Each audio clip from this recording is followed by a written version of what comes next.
बहुत समय पहले की बात है। बहुत बड़े भूमाकर राज करते थे तुम्हें महान राजा भीमम के नाम से जाना जाता था। सब कुछ था तुम्हारे पास, पर शांति नहीं थी। इसीलिए शांति की खोज में अपना संपूर्ण राज अपने पुत्रों को सौंप कर हिमालय पर्वत की ओर चल दिए।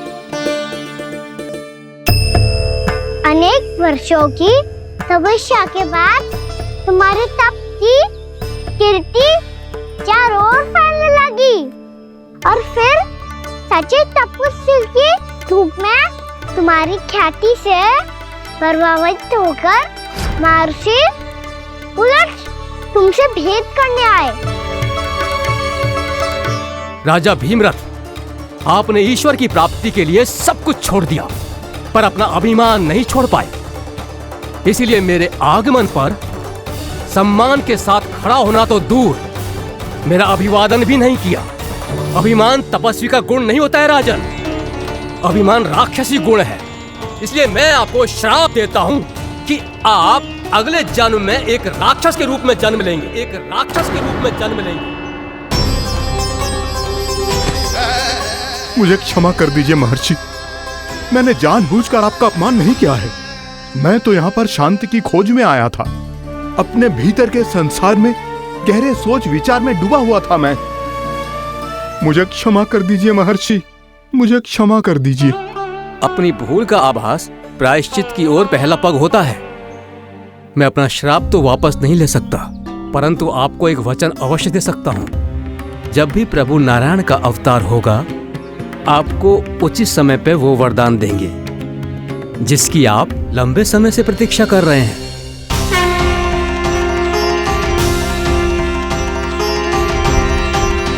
प्रभु, आपने मेरी आंखें खोल दी। अब मुझे पता चल गया है कि आप कौन हैं और मैं कौन हूँ। इसलिए आप मुझ पर कृपा करके अपने चरणों में स्थान दे दीजिए। मुझे वो शांति प्रदान कीजिए जिसकी खोज में मैं वर्षों से भटक रहा हूँ। शांति तो मोक्ष में ही है, इसीलिए मैं तुम्हें मोक्ष का वरदान देता हूँ।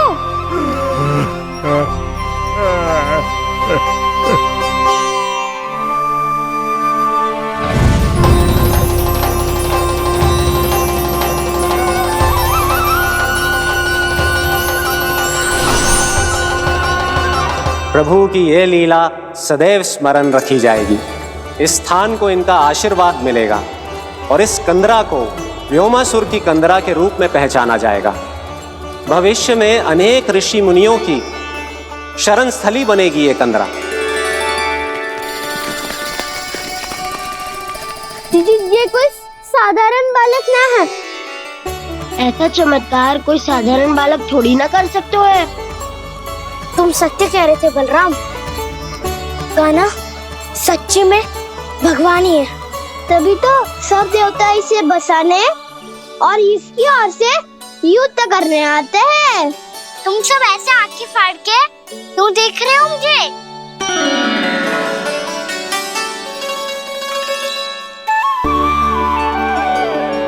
बलराम, तुम बलवान हो और कान्हा भगवान है। दूर दूर तक कोई दिखाई न दे रहा है। ना जाने किस हाल में होंगे बालक। कहीं हम ही तो मार्ग ना भटक गए शीघ्रता के चक्कर में। अब तो एक पग भी ना चलो जा रहे हो। जल, किसी के पास जल है क्या? कंठ तो मेरा भी सूख रहा है मौसी। भाभी, निकट ही जमुना जी है, कहूँ तो वहां से जल ले आओ। मैं भी जा रही हूँ भाभी, एक से भले दो। हाँ चल, शीघ्रता से आओ। हाँ।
जानकी, जानकी,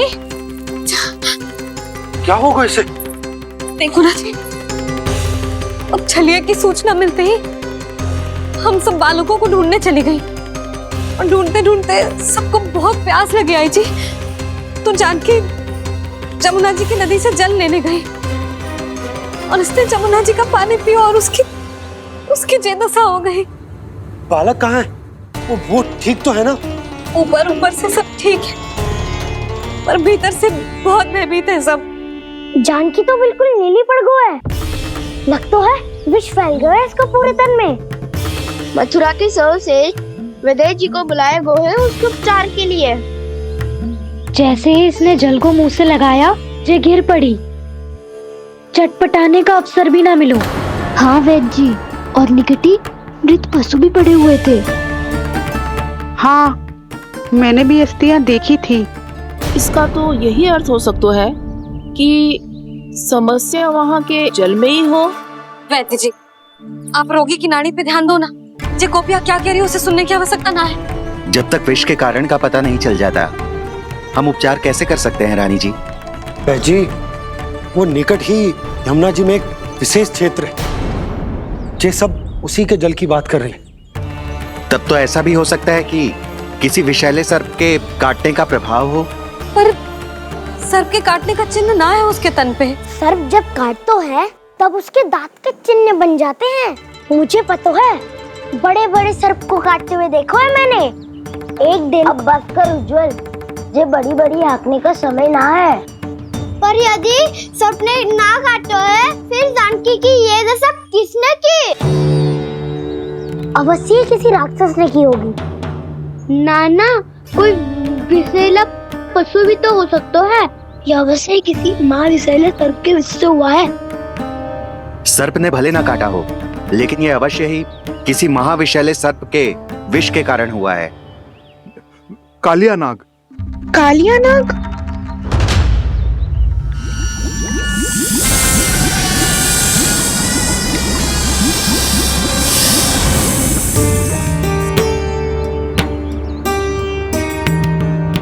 संकेतों से तो ऐसा लगता है कि जानकी ने कालिया नाग के क्षेत्र के विशाल जल पी लियो है।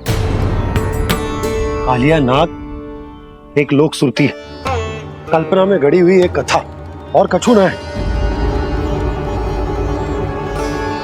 हमें जाके पता लगाना पड़ेगा। पर हमें वहां जाने से मना किया है ना बड़ों ने। उज्जवल सही कह रहे हो है। इस समय जानकी के स्वार्थ से अधिक महत्वपूर्ण और कछु ना है। जानकी हमारे लिए ही जलाने गई थी जी। ना मैं उसे जाने देती ना जैसा वो तो। वैद्य जी, आप शीघ्र कछु करो, कैसे भी कछु भी करो, पर इसके प्राण बचा लो। यशोदा, धैर्य रखो, श्री नारायण पर विश्वास रखो, वो सब ठीक कर देंगे।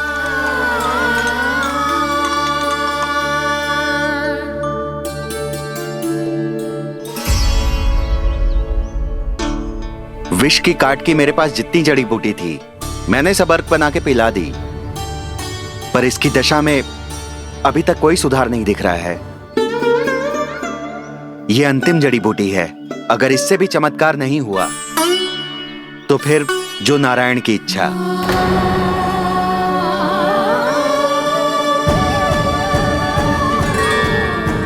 पर कोई तो उपाय होगा जानकी को बचाने का। कान्हा, यदि तुझे किसी औषधि के बारे में पता है, हमें बता दे, हम जाके ले आएंगे।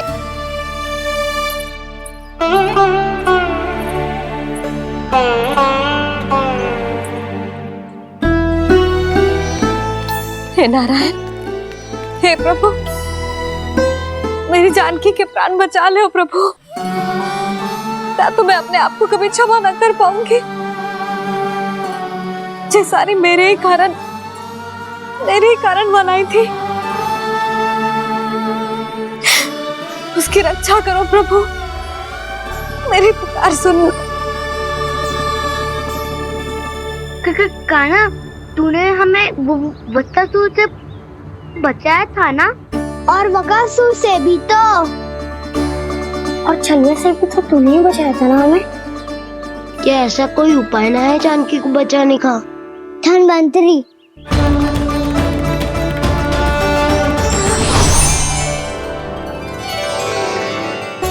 मैं आ गया हूं प्रभु, चिंता मत कीजिए, आपके आदेश का पालन अवश्य होगा। यशोदा मैया,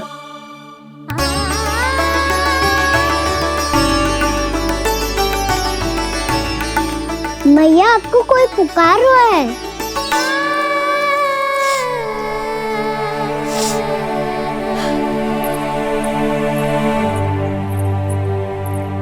चिंता मत करो मैया, अब धनवंतरी जी आ गए हैं, वो सब संभाल लेंगे। धनवंतरी जी कौन है? जिन्होंने संसार का आयुर्वेद दिया, आरोग्य के देवता, वे श्री नारायण के अवतार।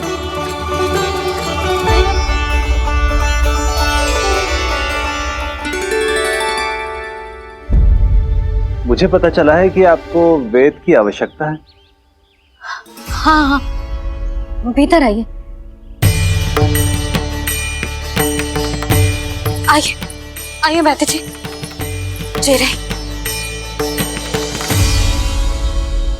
मथुरा का सर्वश्रेष्ठ वैद्य अर्थात मैं यहाँ आ चुका हूँ और रोगी को जितनी औषधि की आवश्यकता थी सब दे चुका हूँ। निश्चित रूप से आपने विष की काट के लिए बहुत ही उत्तम अर्क तैयार किया है, इसीलिए किसी और वैद्य की आवश्यकता नहीं है। किंतु आप अकेले कितना कुछ करेंगे वैद्यराज, मुझे अपना सहायक ही बना लीजिए। पर जो करना था मैं पहले ही कर चुका हूँ।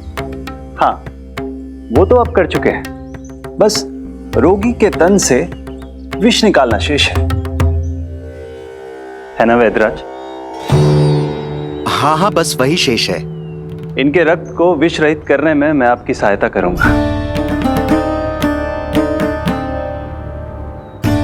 पहले ये संजीवनी मानी जाने वाली इन लाल फूलों की बूटी को भी घिसना है ना?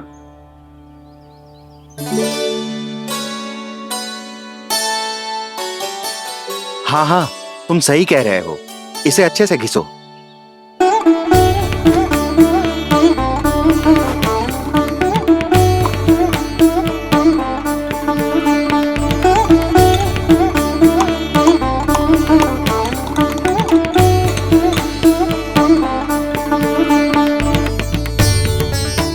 और ये नीले फूलों को भी तो मिलाना है ना? हाँ हाँ, अच्छे सहायक बन सकते हो तुम, ऐसे ही श्रम करते रहो।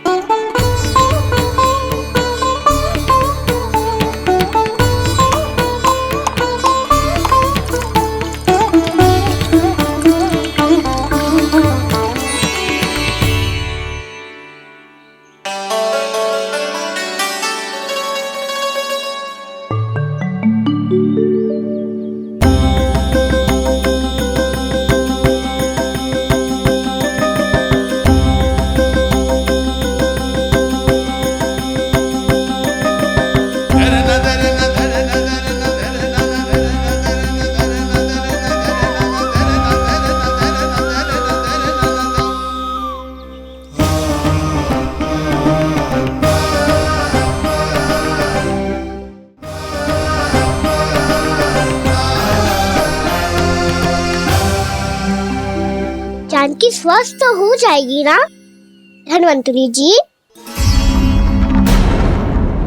धनवंतरी? प्रभु, अब मैं क्या करूं? आपने तो स्वयं ही मेरी पहचान उजागर कर दी। जी क्या करो कान्हा? आप सब ऐसे क्यों देख रहे हो? मैया कहती है ना, सभी वैद्य धनवंतरी जी का ही रूप होते हैं। वाह कृष्णा, चतुर तो हो तुम। वैसे वास्तविक धन्वंतरी मैं हूँ, मेरा अर्थ है वास्तविक वैद्य मैं हूँ। ये तो मेरा सहायक है, मुझे पूरा विश्वास है बिल्कुल ठीक हो जाएगी। वैसे ही थोड़े ना मुझे मथुरा का सर्वश्रेष्ठ वैद्य कहते हैं लोग।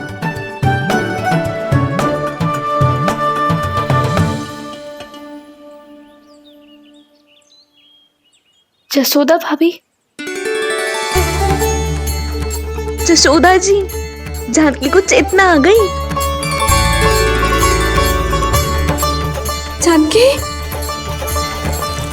जानकी, जानकी, तू ठीक है ना? क्षमा करना भाभी, मैं आपके लिए जल ना ला पाई। बस बहुत भूख लगी है।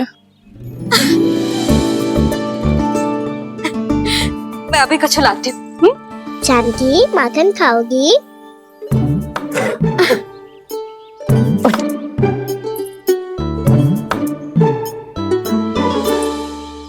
आजा, तू ही खिला दे लल्ला।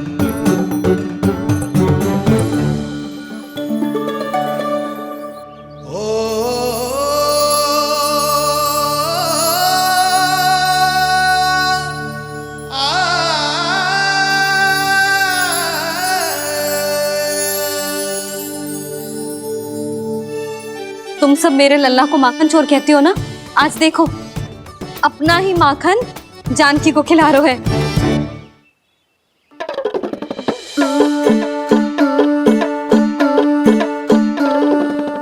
और विश्राम कर लो। सदैव तुम हम सबकी सेवा करती हो, आज मैं तुम्हारी सेवा करूंगा। जानकी की जिज्ञासा तब हुई जब जय यशोदा काकी की सेवा कर रही थी, और अब देखो स्वयं भगवान ही इसकी सेवा कर रहे हैं। जानते हो इससे क्या सिद्ध होता है?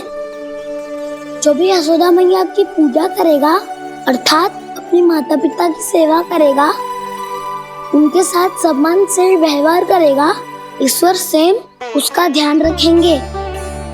कभी धन्वंतरी के रूप में तो कभी स्वयं कान्हा के रूप में। भक्त और भगवान का देखो कैसा ये अनुराग, स्वयं करे सेवा प्रभु, अद्भुत गोपी का भाग्य। प्रभु इन सब पृथ्वीवासियों से कितना घुल मिल गए हैं। ना तो ये प्रभु को भगवान मानते हैं और ना ही प्रभु अपने आप को इनसे सर्वश्रेष्ठ समझते हैं।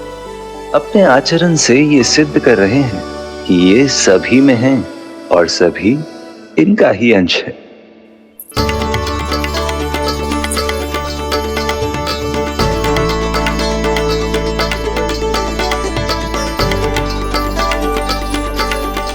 प्रभु, अब मुझे जाने की आज्ञा दीजिए।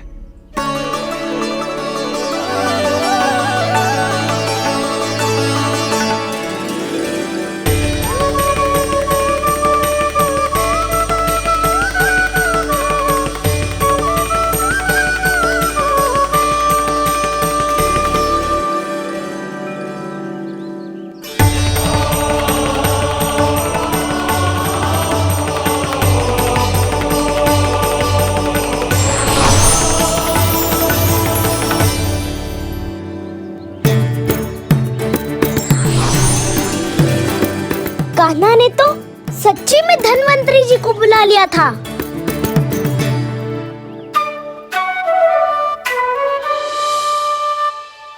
जब से कान्हा का जन्म हुआ है ना, मैं तब से देख रही हूँ, तब से हम पे कोई भी संकट आती है ना, तो अचानक से कोई अपरिचित हमारी सहायता करने आ जाता है, और जाते समय कान्हा की आज्ञा लेके जाते है, और कभी कभी तो इसे प्रभु बोल के जाते है। बाबा संभालो।